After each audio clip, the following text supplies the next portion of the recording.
Hey everybody, it's another episode of the Uncanny Spirits Club, and I've got something that it's not one of those times where I remember something that obviously didn't happen or that did happen, or you know what I'm talking about if you've been watching these videos a little while.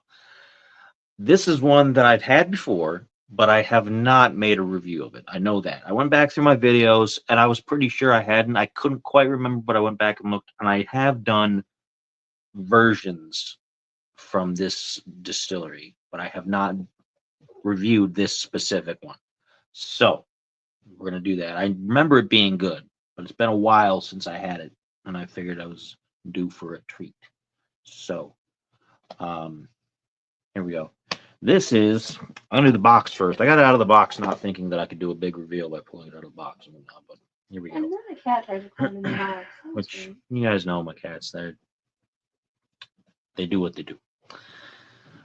This is the Glenlivet Caribbean Reserve single malt Scotch whiskey, and this is from its rum barrel selection, and it says it is selectively finished in barrels that held Caribbean rum. Now, one of my favorite risky whiskeys of all time is Angel's Envy finished rye.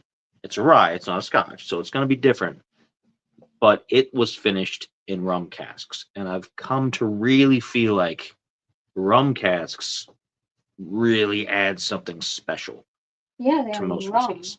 Just drink the rum. The rum's delicious. I've had Glenlivet from the cognac casks, which was all right. It Those wasn't were bad. nice. I did like those. I had the illicit still Glenlivet, which I remember was kind of nice. And I've had a couple of regular Glenlivet non-gimmicky things. But this one I remember having and I remember liking, but I don't remember exactly how it tasted, and I'm looking forward to re-experiencing it one more time.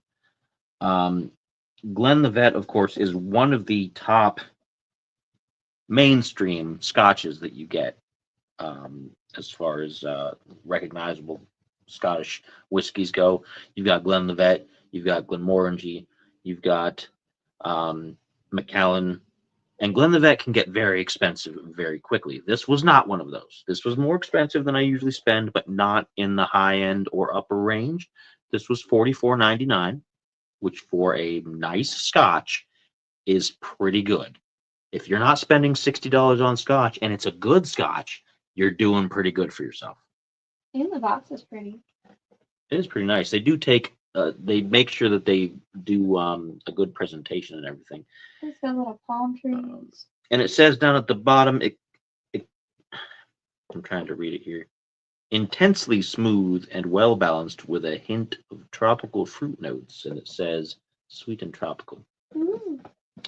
So that's the box. That's the bottle. It's got the nice pressing there It's embossed. from the year and everything like that. I think it's a sticker, to be honest. It's an embossed sticker. Yeah, I guess it's kind of fancy, not as fancy as it could have been, but it's still, it's a good presentation. I like it, and it's good color. Glenlivet's good stuff. When I first got into trying to get at some of my Scottish heritage, I suppose, a little bit, and get into things, I thought, well, I should try a good Scotch, because obviously, and Glenlivet was one of the ones that I wanted to try first. I didn't end up trying it first, but that's okay, because the other things that I did try first were pretty good. The Speyburn was my first Scotch, and the Speyburn was really good for what it is. It's totally different from this. You're not going to get the same taste out of that as this. And it threw me for a bit of a loop, but I really like it for its own reasons. Eventually, I got to the Glenlivet, and I've enjoyed it. But it can be pricey. It can definitely be pricey. Just like the Macallan can get real pricey really fast. You've got some things around here that are under $100, but then there's a lot of bottles that are 100 plus, and I don't go in for those because that's a lot of money to spend, and then later be in the bathroom getting rid of it. So, which is an interesting way to look at it, I'm sure, but that's how it goes. So we're gonna go ahead and open this up, peel off the nice little strip there. Oh, took off the whole label. Get the little caplet there. Put those just down in the box. Keep everything together and not make a mess. It's a hot day here in Ohio, by the way. It's It was 80 in the degrees. 80s. It's like 79, 80 degrees in today, April. out of nowhere. And Like an RKO. it's don't get me sued now for copyright stuff. RKO radio station from 1935. I gotta and watch obviously, what I mention and what I'm attached to, because not every company will sue you. But if I mention things from the big D company that does the cartoons, they might sue me because Well, that's what they do. They do not own a Or- Randy Orton, do they? That'd be really weird. Well, those guys might sue me. I don't know. They own Batista. Saying names. Oh, You're gonna get me sued. it's a baseball pitcher. There's a baseball pitcher, Henri Batista. She's gonna get me sued, so I can't buy any more alcohol. That's what the plan is. If they sue you, I can still buy alcohol. That's nice. That's a nice smell coming out of that bottle. Ooh, that's a nice. It's a Highland Scotch, but it's got that fruity. They weren't lying about the fruitiness. Let me take a sniff out of that.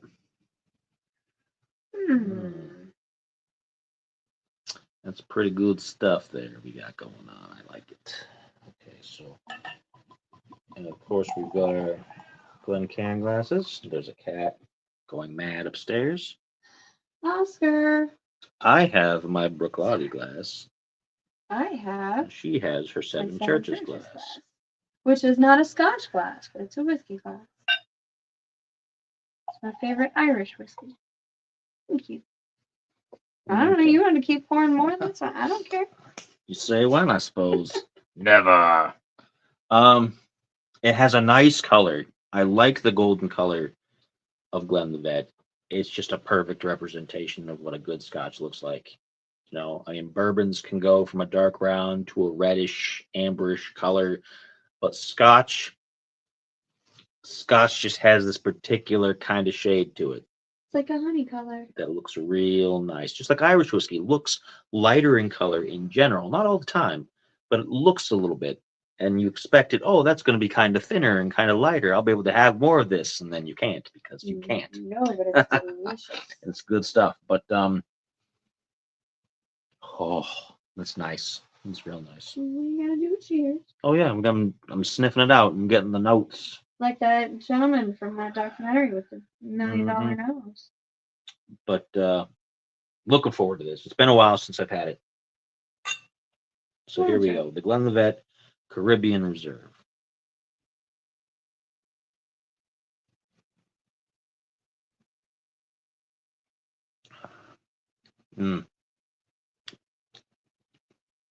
It is a nice Highland Scotch. It definitely has some fruity flavors. On the outside, it settles real deep. It's settling right now in a big, like, expanding cloud of heat right here in the chest. It, like, blooms almost. Very warm in the mouth, too. Very, like, fall timey almost. Yeah, it's a bit much to have in the spring, to be honest. In the summer weather in the spring. But I don't always go along with what I should be having with seasonal stuff. Very nice. Let me check the proof. I think it's only 80 proof. Well, I say only, but that's full proof. That's nothing to be upset about. It's no slouch. Let's see here. I think it is. The lettering is real thin and it's kind of dark. Let me see. Yeah, it's 80 proof. Had to get the light on my phone and look closely at it. Excuse me, cat. So 40% alcohol by volume. You don't get It's settling onto a numbness on the top of my tongue now. The middle of the top of my tongue is a nice little bit of numbness, not like a stabby numbness like you get with like Jack Daniels or Tennessee whiskey, but a little bit of nice, like, which is going to change the way that your palate works. That's why we always do 2 drinks, because it's not going to taste the same after the second one. From the second one on, you get a stable flavor for the most part. But that cat, he's just going nuts up there. Anyway, let's have our second drink.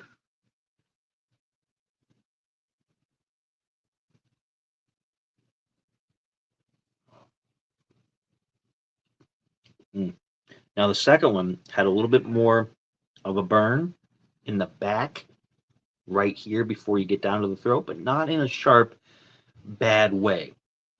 It's not in a way that's going to really mess things up for you. It's just a bit sharper. The second one also has a little bit more of the wood, so you're tasting a little bit more of the wood, but it's also a little bit more mellow in a strange way. And you're definitely getting the sense of tropical fruit in there. You're getting hints of things like pineapple and mango and citrus and stuff like that in there. Nothing particular where you can pick out like, oh, this is exactly what it tastes like, because they didn't infuse it with anything. But it's got that warmth. Yeah, you're getting that sweetness that you get from the rum, and it's not forced and it's not too much. It's just. I have a cat. He's gonna sit right here a minute. No, I don't.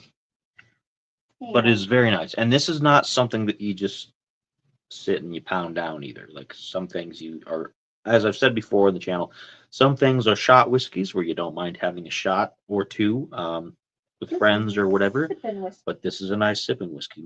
I would say 80% plus of the things that I usually enjoy on the channel are nice sippers. I'm not much of a person that goes for stuff that you just take shots out of. There are a few things I've had that are good shot whiskey. Sometimes you just want that rush, and that's good.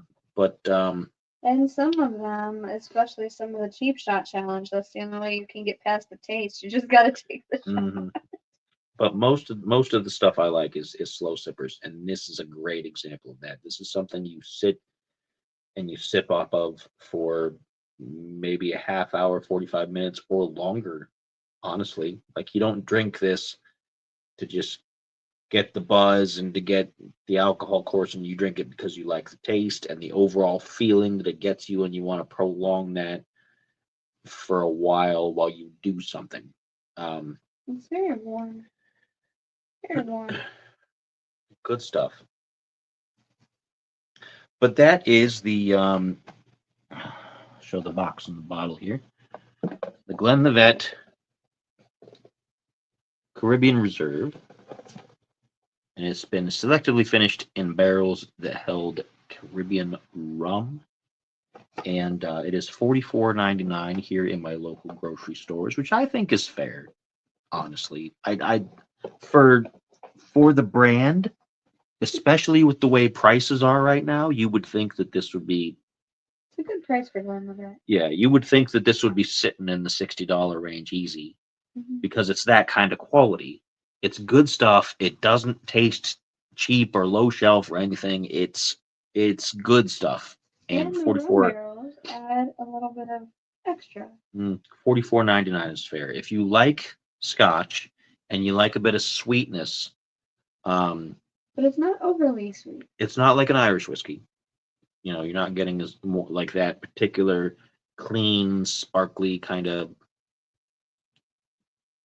mountain stream kind of. I don't know. It's difficult to describe, I suppose, but it's a different flavor profile. But good stuff. $44.99. My local grocery stores here in Ohio. Your prices and various taxes may change that. But that's it. I'm going to sit and I'm going to enjoy this for a little while and feel like an intellectual, which clearly, with all of my robots, I am not. So that's it. Have a good night.